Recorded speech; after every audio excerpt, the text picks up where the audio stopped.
Still others are locked up because they dared to seek safety in the United States.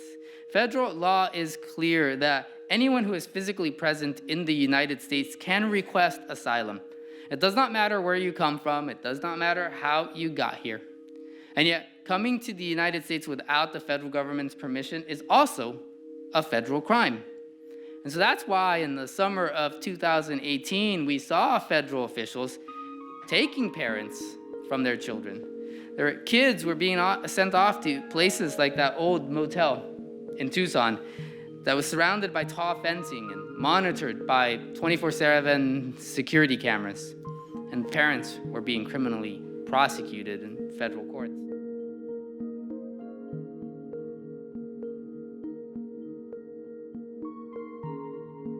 I'm Mary Stack, the director of Cambridge Forum, and tonight's topic for discussion presents us with a weighty issue. Migrating to prison, America's obsession with locking up immigrants. This is the subject of a new book by César García Hernández. For much of America's history, we simply didn't lock people up for migrating here. Yet over the last 30 years, federal and state governments have increasingly tapped their powers to incarcerate people accused of violating immigration law. As a result, 400,000 people a year are now spending time locked up pending civil or criminal immigration proceedings. That's a lot of people. César García Hernández is a professor of law at the University of Denver and an immigration lawyer.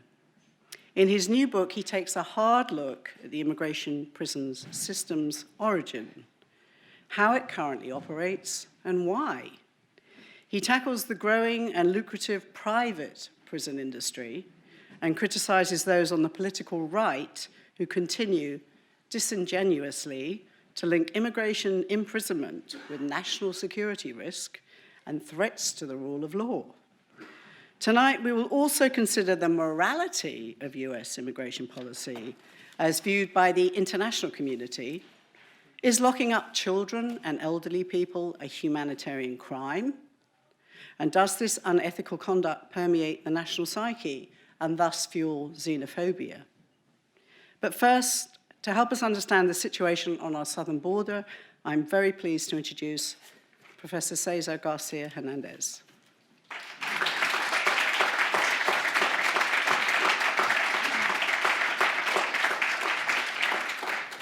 Thank you, Mary, for that introduction and for the invitation to join all of you. It's a pleasure to be here in Cambridge, to be back at the Cambridge Forum. And I commented to Mary earlier this afternoon that I recall attending at least one Cambridge Forum event back in a different life when I used to live here in Boston. So it's really quite a pleasure to get to be here and be on this side of the podium today to talk about migrating to prison, America's obsession with locking up immigrants, which, as Mary so kindly explained, is a story that is, of course, about migration. And for me, like for many of you, I'm sure, like for many others,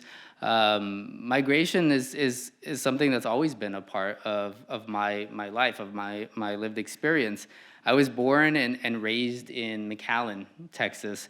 That's a city that's just a few miles north of the Rio Grande River in South Texas. And my family then, as it does now, straddled that formal international boundary. My parents' work did as well. The births of my siblings, their early years did as well. And all manner of, from the most mundane to the most extraordinary, my daily existence straddled that formal international boundary. Border crossings were just routine. They were just routine facets of life, for family visits, for lunch, for medical appointments. We had very much then and still do a binational, bicultural, and bilingual world in that allowed us to be at once in multiple worlds, at once in two worlds, but also that I think afforded us a singular experience, that is the distinct experience of life in the borderlands.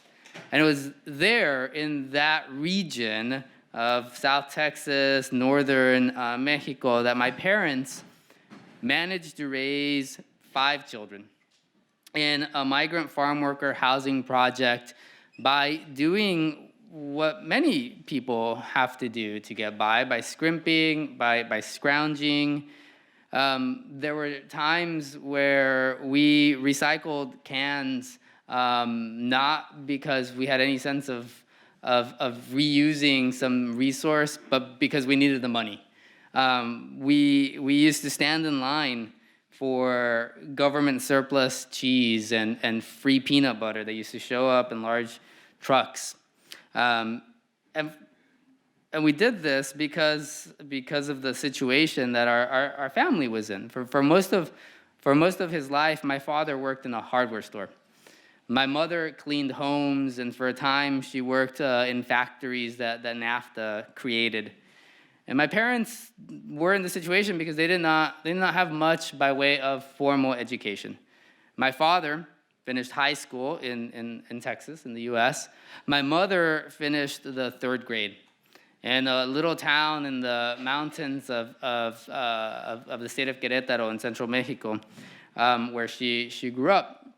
And the story in our sort of family lore that she allows us to tell. So I don't know whether that means it's true or whether she just likes the story. But it's that she actually finished the 3rd grade twice. And it's not because she was doing poorly and so she was held back. It's because she really liked school. And the thing is that school only went through the 3rd grade in her community. And so as a way of staying in school, of continuing her education, she just repeated that highest level of possible achievement. And so to this day, fast forward many years, and I can't say whether it's because of the lack of access to formal education or despite the lack of access to formal education that my parents had, but education was everything to them when it came to my siblings and me. So they filled us with the ambition for learning that they had not been able to fulfill for themselves. And in doing so, they prepared me to thrive in worlds that they certainly, that I did not know existed, and I think that they did not know existed. And to be sure, when I left that in-between space of the borderlands, what's often referred to as ni de aquí, ni de allá, not from here or from there, I found myself startled and unmoored in the imposing halls of Brown University, not that far from here. This was the first time I laid foot in New England, and so clueless that we actually thought it was an island. So we were waiting to cross. This is true. We were actually waiting to cross a bridge, and that did not happen. So I was clueless, clearly, in that context, and eventually figured things out more or less. But then again, later, I was disoriented when I moved to Boston to pursue a law degree in Newton at Boston College. But I found the courage to transcend in that childhood of crossing boundaries. It was through those experiences of struggling and finding some strength in those early years in South Texas that I could only experience far away from that South Texas community that had breathed life into me, that I came to see as an adult what was not apparent to me as a child. As a kid, knowing no other way of life, I've been unable to see the power that the border had over the bodies that crossed it or that tried to cross it.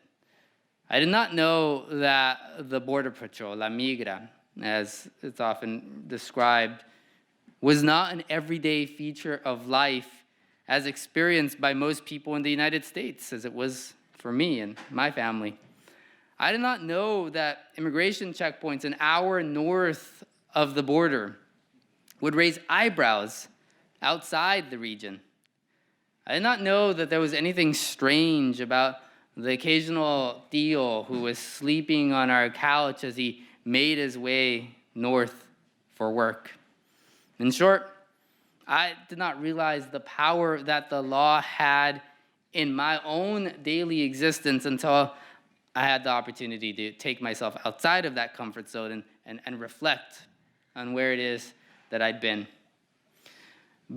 But even then, there was one facet of life in South Texas that continued to remain hidden from my view until I returned to the region years later as a newly minted lawyer and started representing migrants who were facing deportation proceedings alongside my two brothers, who were also my law partners in our family law firm that was started by our oldest brother, and then the two younger brothers joined up with him. And that facet of life in the South Texas community that had remained invisible to me until then was immigration prisons. All of a sudden, I found myself representing clients who were being held in large detention centers that I had not known existed. They were surrounded sometimes by onion fields. Sometimes they were tucked into wildlife refuges. But these were prisons that were effectively hidden in plain sight. And I remember vividly the first time that I drove to one of these facilities, the Port Isabel Detention Center, which is about 1,500 beds. It's been there since the mid-1980s. And I remember stopping when I reached the guardhouse and the perimeter of the facility, and there were these fences, tall fences that surrounded the imposing concrete walls of the prison buildings you could see off in the distance. And just to park, you go through one layer of security checkpoint, and you leave your car, and then to enter the facility, you go through another layer. And inside there are steel doors and surveillance cameras all over the place. There are escorts who walk you to wherever it is that you're going.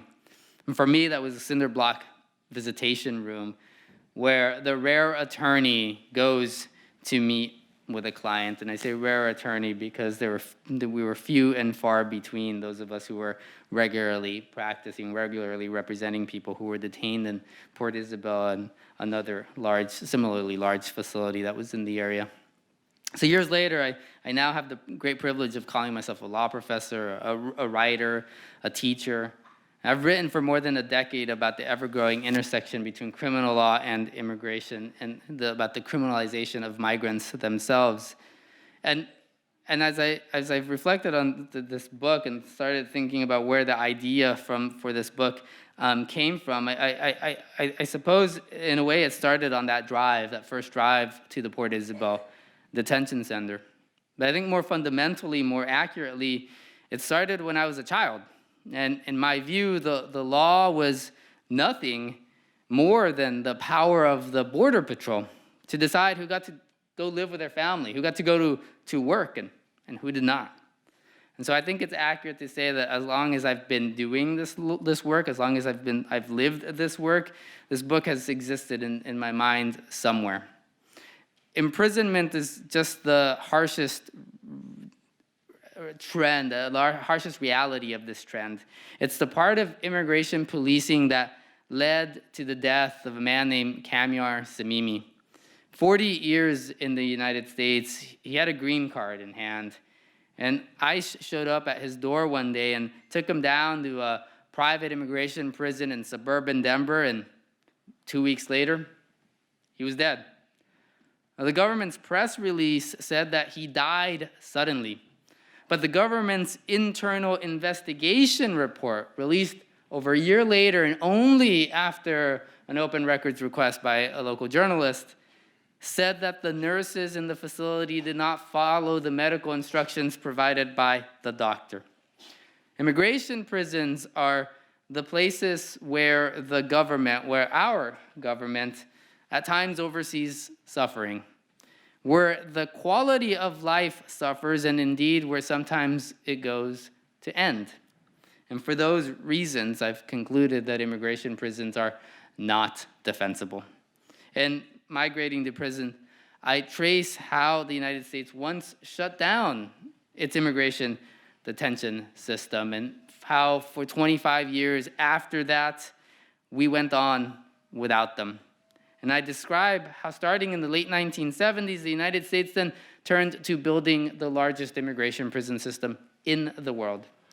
Today, the United States locks up roughly 400,000 or 500,000 people every single year because the government thinks that they violated immigration law. In immigration prisons, there are people there who are held under the power of what lawyers call civil law because the government says that they might not belong here. And then there are people who are being held under the power of criminal law so that the government can punish them for coming here.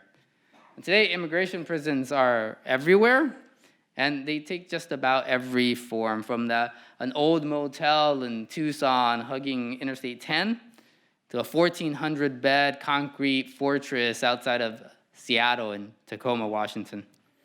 Some people are there because the government wants to strip them of the permission that they already have to be here. Take Jerry Armijo, who I write about in Migrating to Prison. He was raised in South Texas, not far from where I grew up. We were both born into this poor, overwhelmingly Mexican community. Only I was born north of the Rio Grande River, and he was born on its southern side, meaning I was born a United States citizen, and he was not. After high school, I went off to Brown, and he went off and joined the U.S. Army and got sent to Iraq. So while I was being shocked by a different culture, he was being shocked by bombs. And one day, the tank that he was patrolling and went over an IED, and it blasted right through the bottom of the vehicle, injured his leg, and gave him PTSD. So he got sent back to Texas to recover, and when he returned, he didn't get the care that he needed. He started self-medicating, like many others have done before him, with drugs. And eventually, the criminal justice system caught up with him, and he was going through a special court set up for veterans, recognizing that sometimes the trauma of war manifests in pretty antisocial ways when they get back home. And he was doing exactly as the judge asked him to do until one day he just stopped showing up. It turns out ICE had picked him up and sent him to the Port Isabel Detention Center. One bomb, a shoddy mental health care system, and as Jerry will readily admit, a few bad decisions later, and Jerry was transformed from a war hero to what we often hear politicians describe as a criminal alien. So Jerry had permission to be here that the government was trying to take from him. Still, others are locked up because they dared to seek safety in the United States. Federal law is clear that anyone who is physically present in the United States can request asylum. It does not matter where you come from. It does not matter how you got here. And yet, coming to the United States without the federal government's permission is also a federal crime. And so that's why in the summer of 2018, we saw federal officials taking parents from their children. Their kids were being sent off to places like that old motel in Tucson that was surrounded by tall fencing and monitored by 24/7 security cameras. And parents were being criminally prosecuted in federal courts. Before then, and since then, kids have been confined with their parents. Kids like Diego Osorio Rivera, who I write about. When he was just 1 year old, Diego's mother, Wendy, decided that life in Honduras was too dangerous for them to stay. So like people from all over the world have done for generations, Diego and Wendy turned to the United States for safety. They came here and they asked for asylum, and within a few days, they found themselves in an old nursing home outside of Philadelphia that ICE calls a family residential center, but critics call a baby jail. Diego and Wendy were stuck inside that old nursing home turned prison, waiting for the legal process to slowly grind forward. Just 1 year old when he arrived. And Diego was 3 by the time he got out. And eventually, he won his legal case to stay in the United States, but not before 650 nights had passed. So I tell the story of Diego in the book. I tell the story of other migrants who have been caught up in the immigration prison system. But in the book, I also make the case that immigration prisons are not just inhumane. They're also created to serve purposes that many of us would not imagine, much less condone. They're not about keeping us safe. They're not about promoting justice. They're not about enforcing the law. They're about electing politicians and about fueling the profits of private prison corporations and rural economies. And these are not reasons to take away anyone's liberty. Let me read an excerpt from the book to give you a little bit more sense of this incentive that exists. It takes us to the Obama years. In a primetime immigration speech on November 20, 2014, President Obama explained that his administration's immigration enforcement priorities target felons, not families, criminals, not children, gang members, not a mom who's working hard to provide for her kids. President Obama's exhortation is as good an example as President Trump's trite comment about targeting bad. I've tried to mimic him, but I can't. So I'm just going to have to say bad hombres. Both simplify complex human beings. Felons are part of families, just like one person's bad hombre might be another's father. It hurts that he was trying to be a dad and he can't. Cecilia Ekuhua said about her father, locked up for returning to the United States to reunite with his kids. The easy sound bites make for politically useful talking points, but they are a lousy basis for public policy. The shifting sands of the political debate about which migrants deserve to live freely in the United States and which don't expose the pernicious edge of sorting the good from the bad. Listen to most elected officials talk about immigration, and one commonality quickly becomes obvious. Everyone, it seems, wants to lock up and deport criminals. President Clinton signed laws that made it easier to land in an immigration prison and harder to get out. His successor, President Bush, inaugurated the era of hardline criminal prosecution of immigration law violators. President Obama and his top immigration officials repeatedly claimed to focus their resources on so-called criminal aliens and oversaw the largest immigration prison population in history until then. The Trump administration is not different. In its first week as president, Donald Trump signed an executive order declaring aliens who engage in criminal conduct in the United States to be a particularly significant threat to national security and public safety. Despite the consistent bipartisanship of tarring migrants who have committed a crime, it's impossible to sort the good from the bad consistently.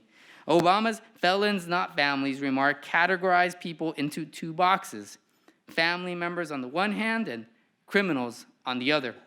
Trump uses 2 different categories. There's the law-abiding citizens, who are almost always depicted as white, and the law-breaking migrants, who are almost exclusively not white. Both categories are convenient rhetorical ploys that make for good sound bites, but neither can be defended logically. The criminals that Obama derided are also family members. Families include criminals, and criminals have families. Lots of crime, in fact, is committed against family members. Politicians and pundits inclined to dislike migrants have a sharp eye for their worst mistakes. When Iowa police pinned blame for the murder of white college student Molly Tibbetts on Cristian Baena Rivera, an unauthorized migrant from Mexico, Trump quickly stood in front of a camera and complained, "We have tremendous crime trying to come through the border." In Trump's view, crime, not people, crossed the border. By contrast, President Obama was the opposite of Trump's crudeness and callousness. Still, the Obama administration heavily publicized its policy of targeting migrants with criminal histories while going easy on people who had avoided blemishes. Even the DACA program was off limits to young people who had been convicted of long list of crimes. Trump's complaint is certainly cruder than the Obama administration's policy, but both examples fit into a broader bipartisan pattern.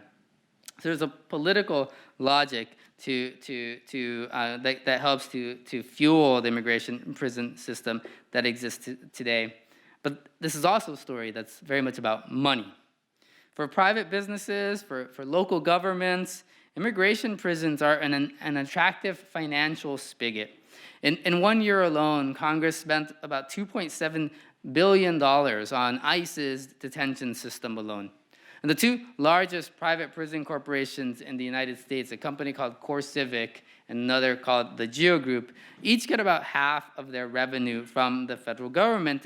And with that, they hire people in out-of-the-way locations where decent-paying jobs are sometimes quite difficult to come by. And to elected officials, a threat to that high-employment private prison is a threat to their re-election bids. Let me describe this relationship with another passage from the book, one that comes from New Mexico. Now, most days are quiet in Milan, New Mexico.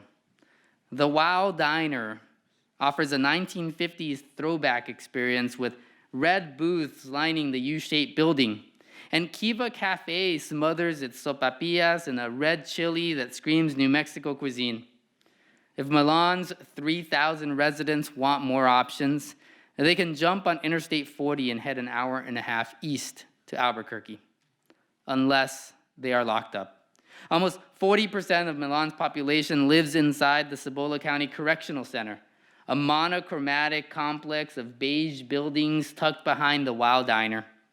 Owned and run by CoreCivic, one of the two largest operators of private prisons in the United States, for many years, the Cibola County Correctional Center held people convicted of entering the United States clandestinely, a federal crime.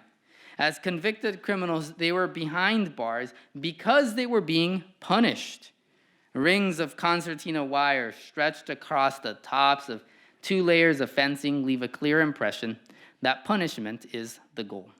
In return for running the Milan prison, CoreCivic received a steady revenue stream from the Justice Department's Bureau of Prisons. Meanwhile, Milan came to value the prison's place in the town's slumbering economy. Roughly 300 locals worked there.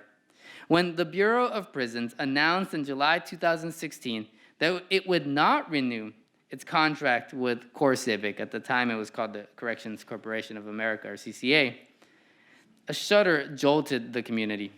One resident, reflecting on the many prison employees she knew whose livelihoods were suddenly at risk, boiled down her thoughts to this: it sucks. In the summer of 2016, the federal prison agency's decision to cut off the Cibola County facility seemed like its death knell. Who would want to do business with a prison so problematic that the BOP, the Bureau of Prisons, had decided to sever its 15-year relationship? Seeing the imminent hit to employment rise ominously on the economic horizon, local officials and CCA executives sprung into action. The consequences of the BOP's decision were frightening. For some officials, that made the path forward unambiguous. My first option is for it to stay private because of the revenue the prison produces for the city of Milan, the local state senator, Democrat Clemente Sanchez, said. And before the month of October was out, Sanchez could breathe a sigh of relief and CCA officials could celebrate success. Another contract was in place, this time with the Department of Homeland Security. As the federal government's principal immigration law enforcement arm, ICE is tasked with detaining people facing the possibility of forcible removal through the nation's immigration court system. Except for when ICE officers mistakenly pick up a U.S. citizen, which certainly happens, everyone locked up on behalf of ICE is either a migrant waiting to learn whether she will be allowed to remain in the United States, or a migrant already ordered removed, awaiting the next available one-way spot on an airplane or a bus. But unlike the Bureau of Prisons, ICE does not imprison to punish. it imprisons to give the federal government time to decide who gets to be in the United States and who doesn't.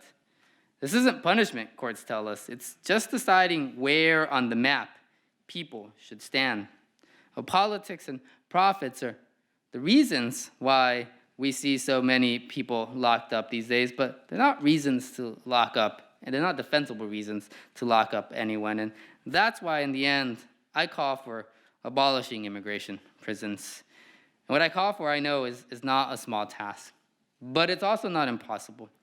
To begin, we came close once before. And most people think of Ellis Island as the place that welcomed generations of newcomers to the United States, and it certainly did do that. But it was also an immigration prison with what I describe as an ironic view of the Statue of Liberty.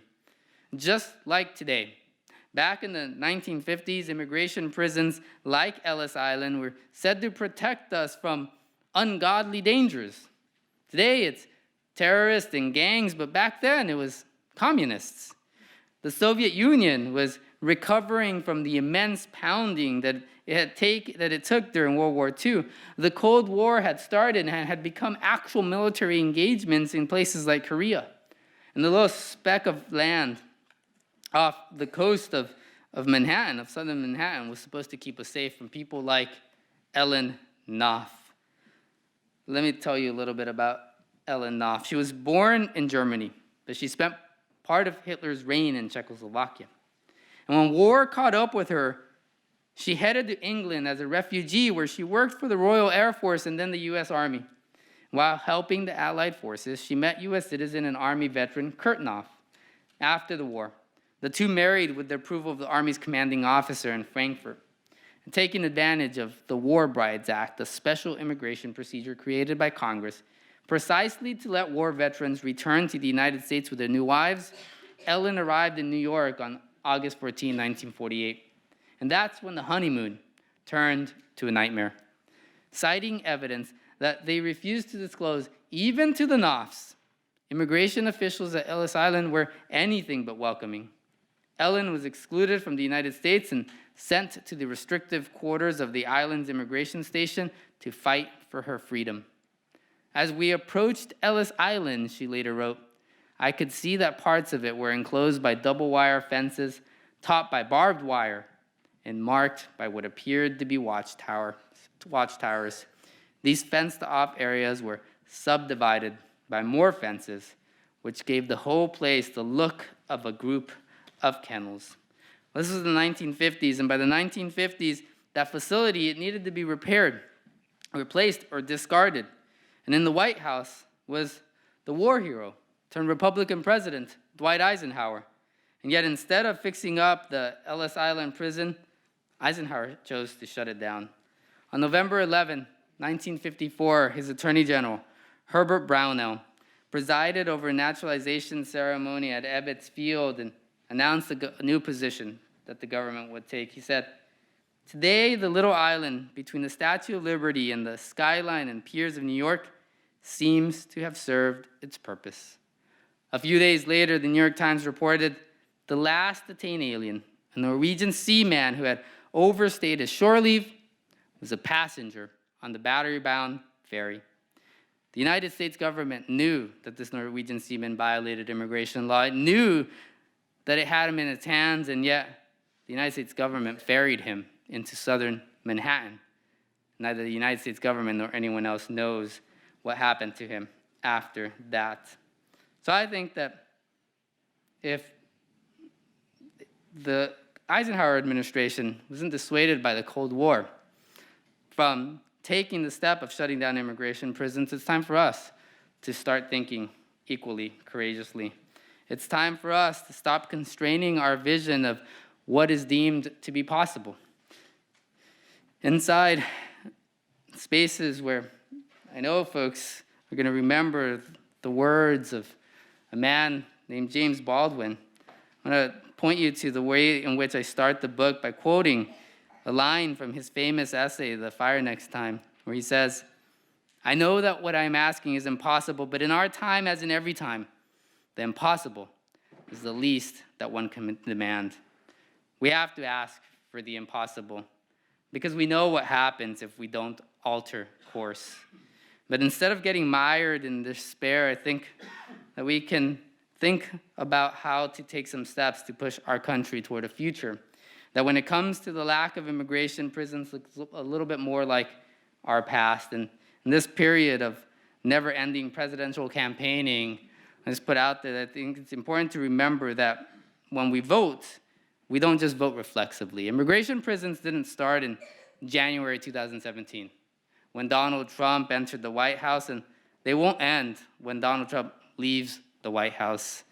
So I wrote Migrating to Prison precisely to shine a light out of this whirlpool of misery that so many people are experiencing. This is a book that's born from that profound commitment that I think Baldwin illustrates in those words. So I implore you to join me in that hope and to take actions to try to make that hope into reality. Thank you. Thank you, César. We're now going to have a panel discussion, which you're welcome to involve yourselves with. So I'm going to introduce Leslie Ditrani. She's a managing partner and business immigration attorney. Denise Bell, who's a researcher for refugee and migrant rights from Amnesty International. Greta Bro, who some of you met earlier, who is a co-founder of VOCES Arts and Healing. She's a psychotherapist and a musician, and she goes to the border regularly to give supplies and to take therapy down to the children in the camps at the border. So I'm just going to kick off the questions first, and then feel free to come up to this microphone and try and be succinct and ask one question, because there's a lot of people here tonight.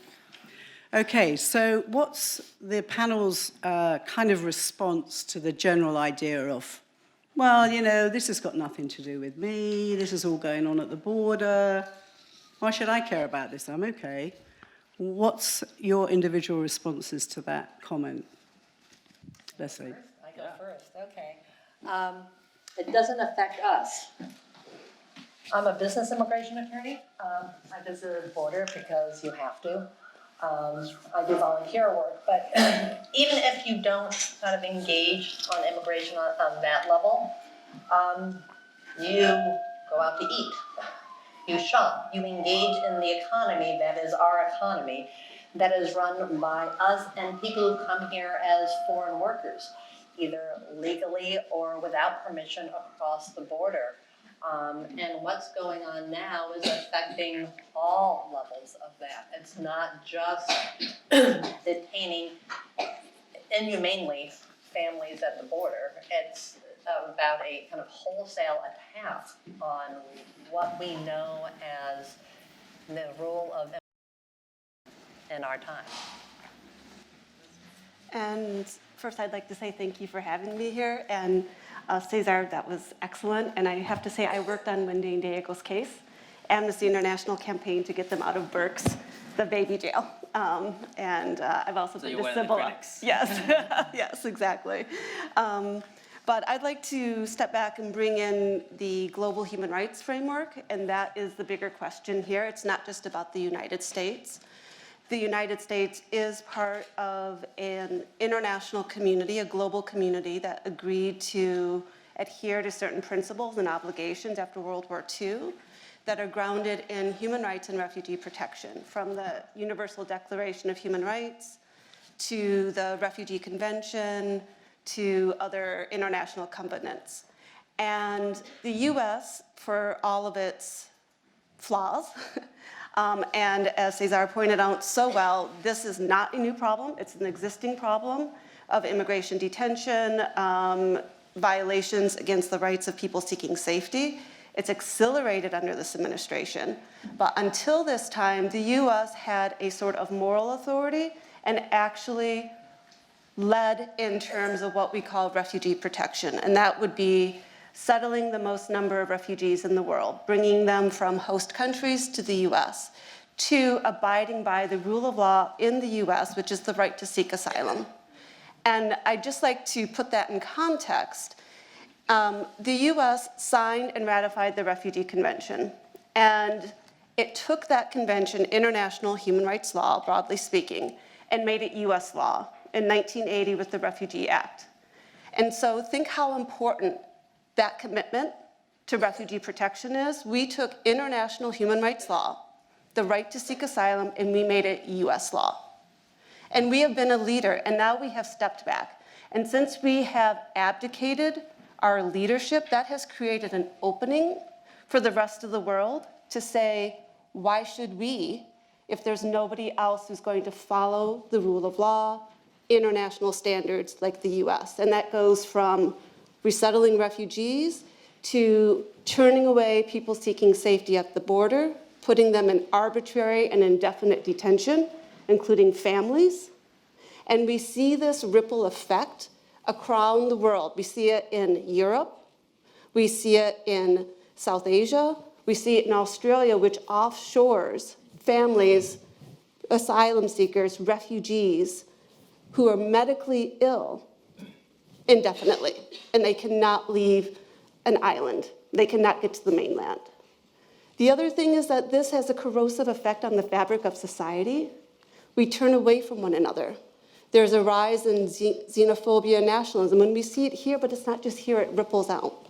I'm not saying that that rise began here, but when we have stepped back in our leadership, it's accelerated that tearing apart, that corrosive effect that we see around the world. And so there truly is a time where we need to reassert our leadership because the international system of refugee protection is crumbling, and we are accelerating that. And Greta, you've been to these camps. Why should we pay attention to what's going on down there? Well, first of all, I agree with everybody, and thank you so much for your beautiful book and for putting this on. But for me, it's as a therapist, I feel it's we're in the midst of incredible ethical deterioration as a country, and it ripples out in a way among us that I think it's a psycho-spiritual crisis. So for me, when I have a Jewish uncle, I mean, he's passed, but I have Jewish relatives, I have Jewish nieces, I have Jewish godchildren, and I am thinking, wait a second here, this is Auschwitz. What is going on here? We are, and you think that the government is going to step up, and then at a certain point, it's just about people stepping up. It's about people doing what you can, following your own ethical compass because your government isn't. So for me, I feel very strongly that each one of us has something we can do. It isn't a matter of waiting for your government, although I do believe that we set a tone in the world, but I think that also we're seeing the shadow xenophobia. I think that, what happened in the El Paso shooting at Walmart, where somebody, after hearing Trump's speech, goes and shoots 22 Mexican Americans because they are invading the country. They are coming to take our jobs. This is crap.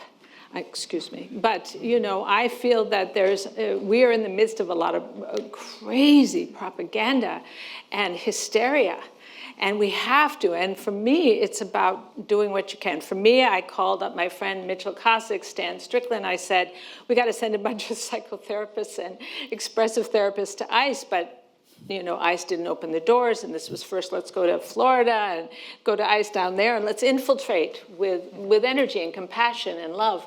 But, Mexico opened their doors. They said, come in. They said, help us. And so we started to go into Ciudad Juarez and work with some of the immigrants there in the shelters. And the thing about the immigrants is what they have suffered is unspeakable.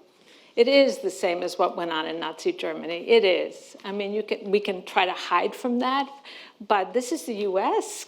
And I feel like there is something going on here in what you're speaking about in terms of these prison camps. This is so disgusting and disturbing. So anyway, we went down there, we're going into these places, and we're bringing, and the resilience that's in the children and the community, and we're only bringing love. we don't really have answers. All we're trying to do is bring compassion. We come in there, they have their own cultural resilience. They have their own traditions. We're just, in a couple of the children, one woman said to me in Spanish, "You care, you care." And I'm like, we're trying, you know, we are, this is another side of America.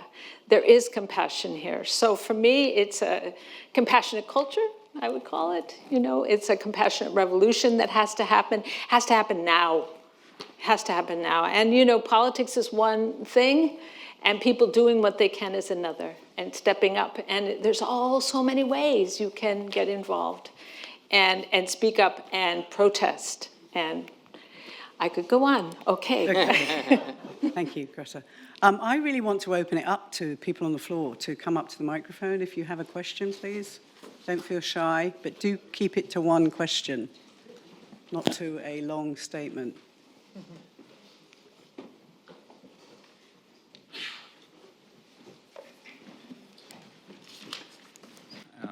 Hi there. This is just for the panel in general, I guess.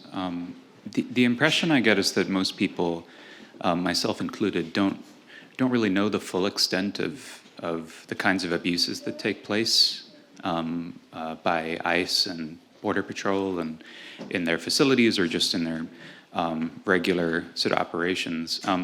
Do you think that we'll ever know the full extent of the kind of damage that they have done, and to what extent do you think we can hold people or institutions accountable for these abuses? You want to take it, Denise, first? Okay, I'll take it first. So I work for Amnesty International, and one thing that we do is we research, and we document these types of violations. And I have had the opportunity to visit many of the facilities, actually, César talked about, and also ones that hold unaccompanied children. And we've published reports on those. Most recently, over the summer, one on the homestead containing unaccompanied children. But we've also published other reports. And what we've documented is that first, it's unlawful under international law because they're holding children, adults, people seeking safety, migrants, people who are present in this country in arbitrary, prolonged, and indefinite detention. But what we've also documented, and we are not alone, the long-lasting trauma that are inflicted, even when children, for example, are detained just for a very short period of time. And so the government has also documented this through Inspector General reports and other mechanisms. And again, DHS, the Department of Homeland Security, or the Department of Justice, or the executive branch refuse to act. And the only way that they do respond is when there is enough public pressure. And that public pressure comes out because the media disseminates it, because we raise our voice and we educate one another, and we target our elected officials, but we also target the corporations that are behind it. It's going to be very, very hard because there is a detention prison complex going on here, and Geo Group and Core Civic are not going to give up, but we can bring a cost to bear. So it has to be in tandem. Always, we elect our officials and they do respond, but go follow the money. And I'd like just to add to that, the one difference that we have in the United States is, to some extent, we're still a country of laws, and that nonprofit organizations do, when they can, hold Immigration Customs Enforcement accountable. I'm honored to be involved with the American Immigration Council. That is an organization that partners with others that sue when they get the information, and the federal court system is able to step in. So it's critical that we get this information and then hold our government accountable. Thank you.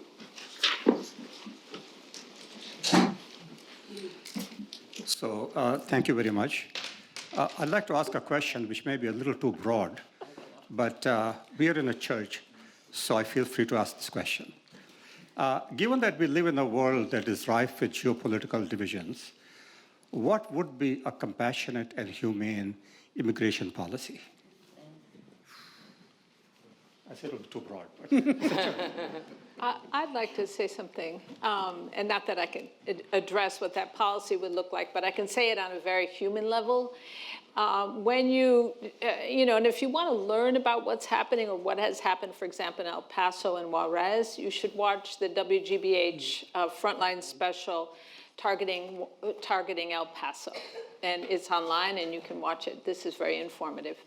But what happens to children when they are experiencing compounded trauma because they're crossing a whole country, Mexico, and then they're often being exploited or almost completely being exploited by coyotes who are transporting them across the country, and these people are extorting them and also killing people right in front of them. Like if a farmhouse doesn't open up, they could kill the farm owner.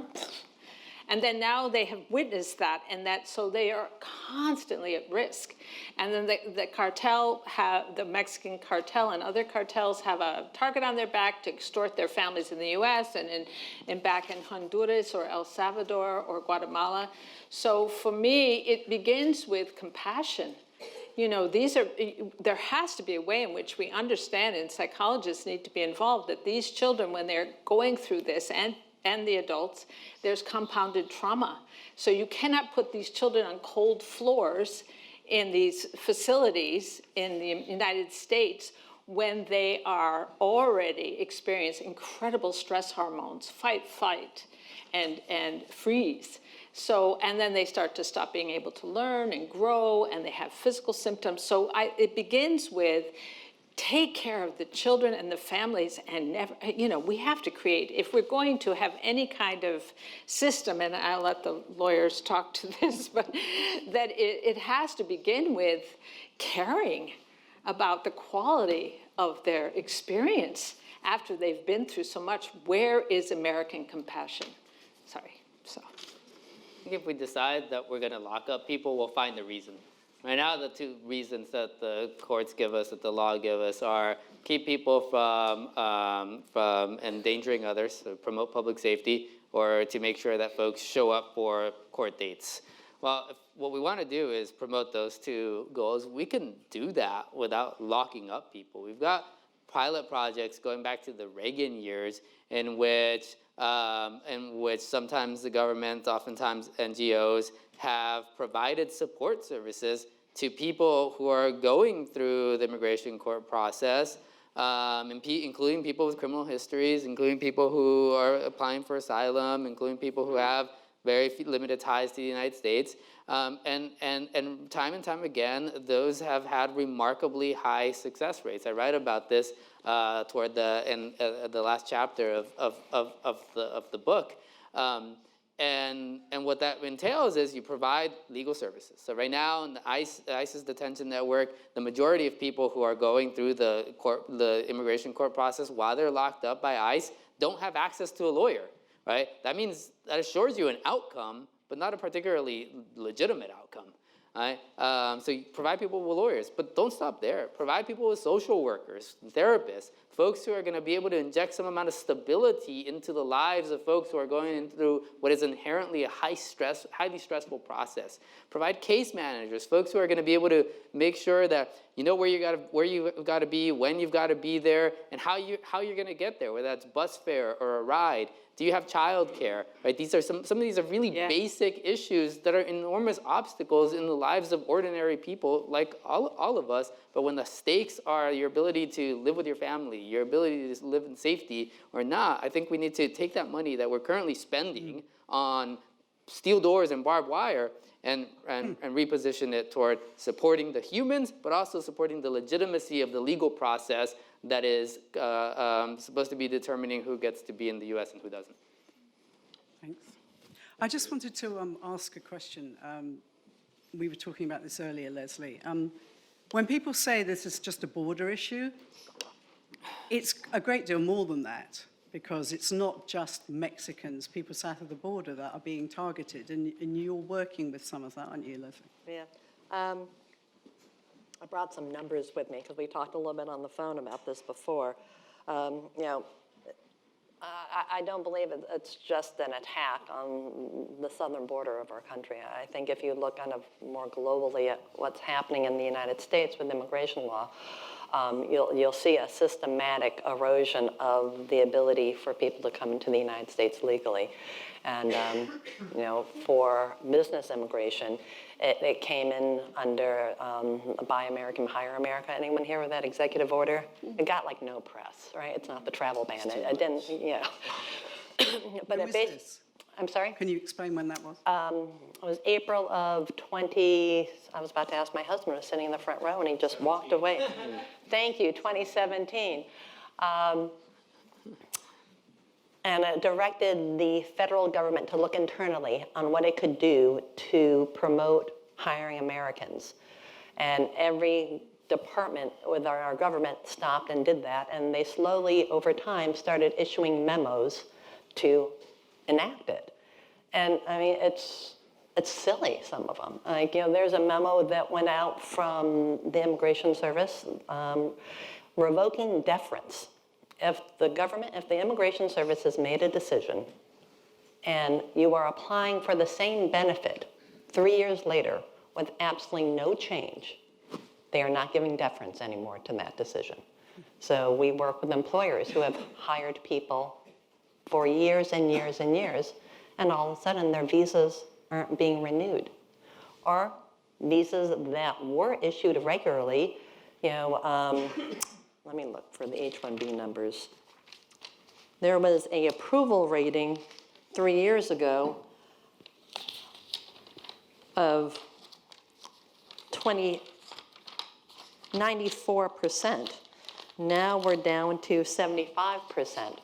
So employers can't hire foreign workers with any kind of regularity because they are unsure of what's going to happen. And it's not a matter of, well, gee, they'll hire an American, because they would if there was one available. I mean, employers turn to foreign workers because there are not enough U.S. workers for the jobs that are there. So we are just shooting ourselves in the foot in that we're not allowing our systems to work so we can fuel our economy. So my question is about statewide change, particularly in Massachusetts. So right now, obviously, we allow the 287G contracts with ICE, but we have seen some counties ending those agreements, which I think inherently sounds like a very good thing, but I've seen some immigration lawyers talking about how that pulls their clients out of state and how that really hurts them from, you know, no longer having contact with their communities and not being able to be in the same jurisdiction. And so I guess my question is, how are you all thinking about the balance of making these big systemic changes, but also the impacts that has on individuals in their lives in the moment? I live in Cambridge, and we're a sanctuary city, Right. which I thought was great until I heard more about it. Sanctuary city is not defined anywhere. A sanctuary city is whatever the city determines it. And here in Cambridge, in our lovely city of Cambridge, it means that if there is someone who is of interest to the Immigration Service, the police will get together and talk about whether they're going to share that information, and then may share it. It's not just this blanket, we will keep that information private, because it's private information. So, I mean, there's very concerning things happening in our very own town. So in the national scale, this question of balance is coming up a lot as I go around talking to activists about strategies to pressure particularly private prison companies. This has come up in California. This came up at an event that I was at in New York yesterday. Another one, different one last week in Brooklyn. So this happened in Seattle, all over the place. And basically the approach that I'm hearing from a lot of activists is about raising the cost of running these prison facilities. By pressuring the companies to have to think creatively about how they're going to stay in business. California adopted a law that went into effect January 1st that is intended to to push out private prison companies effective, I think, 2028 or something like that. And the concern there is, well, are they just going to move to Nevada? Are they just going to move to Arizona, where you don't have anything like the kind of legal services, like the kind of social services that are in San Francisco or in LA, right? And that is certainly a legitimate concern, because all of that is true. We used to joke when years ago that my family's law firm was the largest law firm in South Texas doing representing people who were locked up in some of these facilities, and there were 3 of us. And I think it was a joke, but it was more or less true. But the point is that there are large parts of the country where there isn't a legal services community or social services community like there is in Boston, and yet raising the cost of the operating those facilities is an important part of the strategy. Also, the symbolism is really important.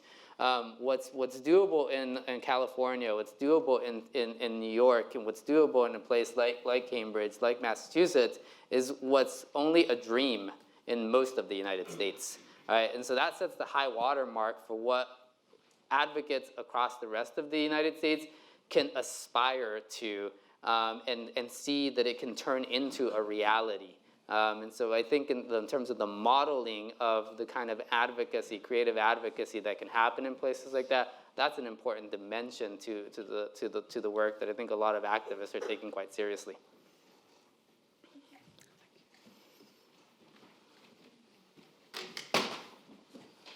Hello, my name is Ariana Aparicio. I'm from Mexico City. I grew up in California, and I graduated from the Harvard Graduate School of Education, and I'm now working at the New Immigration Initiative at Harvard with Dr. Roberto Gonzalez. And something that I've been to similar events before, and I think the previous person kind of alluded to that, but what is like a call to action given your different backgrounds? What is something that, you know, people here can actually do to make change, besides having empathy, besides reading your great book? Like, what can we actually do to mobilize people? Because the election is coming up, and I feel like if we don't like get up and speak up and mobilize, nothing's gonna change. Good point. So I will start, because this is part of my job, mobilizing and educating the public. I will open at the back, there's a petition for people to sign. And right now, this bill, the No Ban Act, will be coming up for a vote in the House of Representatives. It was just voted out of the House Judiciary Committee. And this bill would repeal the Muslim ban, the refugee ban, and the asylum ban, and address the animus behind them. There are a series of policies behind these bans, but this is what this act would do. And it's very, very important that our members of Congress hear from us so that the House passes it. Even if the Senate will not pass it, we need to be on record that we have power and that we want these anti-asylum, anti-refugee bans off the books. Secondly, in terms of the presidential cycle, Amnesty International is a 501c3. We are nonpartisan. We don't support any political party. But what we are doing is creating an election toolkit, and it's not around the election, it's about educating the public and our presidential candidates. Tomorrow, we are holding a forum in Nevada in which we've invited all the presidential candidates, and we're asking them about their views on immigration and the right to seek asylum. And that is the sort of action that we need. We will be live streaming it. If anyone contacts me after, I'll give you the information. It will also be on our website. But we will be calling to account anybody who's running for office to ask them to rescind these anti-asylum, anti-refugee hateful bills, to get them on the record, because we need to start building momentum so that people understand this is a vital conversation and our elected officials have to respond. And given the Harvard affiliation, I didn't catch whether student or staff or employee, what was it? But you know, there's a campaign at Harvard to push the university to divest from prisons. Just this morning, a group of students actually filed a lawsuit in Massachusetts court. The goal being to try to force the university to divest its $40 billion endowment from the private prison industry. That's meaningful, potentially financially. We don't actually know how much they have invested in the industry, but symbolically, this is an institution of enormous symbolic weight, not just in the United States, but globally. So get in touch with the activists who are part of the Harvard Prison Divestment campaign. They're your neighbors, maybe they're your classmates, maybe they're your coworkers, but they're certainly in your community here. And on that note, I would even add to that, to divest from products and companies who support this divisive presidential administration. You know, companies who are investing in Trump. Don't, you know, there are all kinds of corporate sponsors that you could stop buying their products. That's one way to do it. Another way is to, there's RAICES, is RAICES, is a wonderful group of, I would say, lawyers. What? I was going to say a nonprofit. A nonprofit who has incredible a group of lawyers who are primarily Latino, and they're in Texas. If you Google them, give your money to them. Give money to Erica, who's sitting there. She runs their development work. Oh. Okay. So I'm sure she'll take cash. Yeah, and we're VOCES. We're trying to bring art supplies and pay for teachers while the kids are in limbo. There are a lot of teachers from Honduras who have fled Honduras, who are in these in Ciudad Juarez that are there. And so we're trying to pay their salaries so that they can continue teaching the children, so the children have something in these centers. And there are other projects, tons of them. Go online, look at the projects you can support, and you know, just divest from the companies that are corrupt and are caught up. I just have to say one thing, that we destabilized Central America. U.S. did that. You know, we invested in power, in our whole communist paranoia phase. We invested in the powerful. We destabilized. We took presidents out, elected officials out. We went against the people's vote. You know, we did that since 1954. So I feel we have an obligation to the people of Central America to make that right. So anyway, I feel very passionately about that. It's up to us to rectify that karma, you know, so to speak. And I think that right now, finding ways, and the human imagination is incredible, come up with your own way. Okay, we've got time for a couple more questions.